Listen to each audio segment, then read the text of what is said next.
సిద్దిపేట జిల్లా హుస్నాబాద్ లో జరిగిన ప్రజాపాలన ప్రగతి ప్రణాళిక సమావేశంలో మంత్రి పాల్గొన్నారు. ఈ నెలలోనే గౌరవెల్లి ప్రాజెక్టు భూ నిర్వాసితులకు పరిహారం అందించి పనులు ప్రారంభిస్తారని తెలిపారు. హుస్నాబాద్ అభివృద్ధిని విద్య, వైద్యం, వ్యవసాయం, పరిశ్రమలు, టూరిజం రంగాల్లో ముందుకు తీసుకెళ్లేందుకు కృషి చేస్తున్నామని చెప్పారు. రైతులకు రుణమాఫీ, రైతు భరోసా అందించామని, మహిళలకు వడ్డీ లేని రుణాలు ఇస్తున్నామని తెలిపారు. రాజకీయాలకు అతీతంగా అభివృద్ధిలో అందరూ భాగస్వాములు కావాలని పిలుపునిచ్చారు.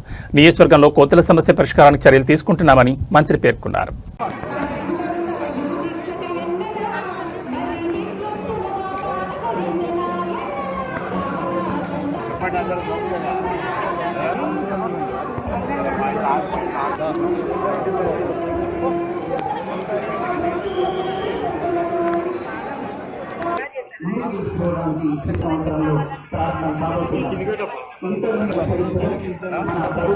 ప్రభుత్వానికి వచ్చేసిన ప్రజా సంక్షేమం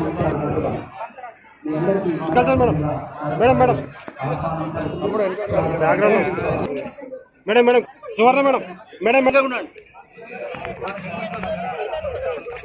సార్ సార్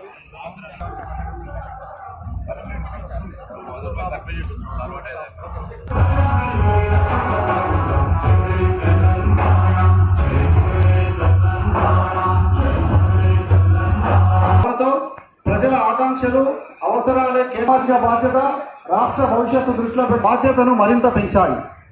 ప్రభుత్వ పథకాలు అంటే కాగితాలపైనే కాదు, ప్రజల జీవితాల్లో స్పష్టమైన మార్పు.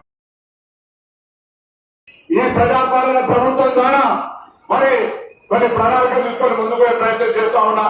పేమెంట్ జరగకపోయినా ఈ నెలలో తప్పకుండా పేమెంట్ జరిగితే వాళ్ళందరికీ గవర్నమెంట్కి సంబంధించి కానుకల ద్వారా నీళ్లు తీసుకొచ్చే కార్యక్రమాలు కొనసాగించడం జరుగుతోంది.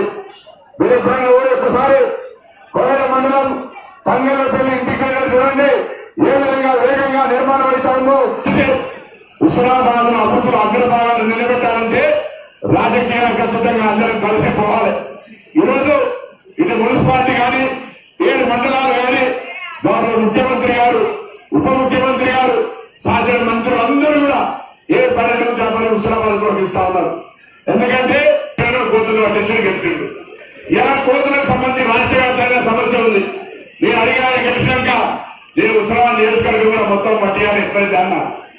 హుస్నాబాద్ మొత్తం కోతులు పట్టియాలంటే 3 కోట్ల రూపాయలు ఇచ్చారు.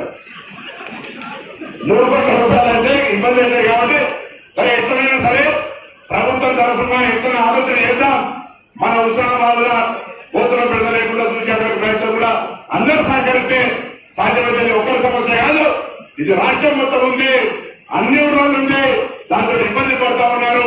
కొన్ని నాణ్యాల పాత్ర చూస్తే కోతులు మీద పడుతున్నాయి, ఉడికితే వాళ్ళు చనిపోయినటువంటి సంఘటనలు కూడా ఉన్నాయి. పంటలు చనిపోతా ఉన్నాయి, పంటలు వేసుకోవడానికి కూడా ఇబ్బంది అయితే ఉంది. కాబట్టి దాన్ని రక్షించుకోవడానికి ప్రయత్నం చేద్దామని కోరుతూ నేను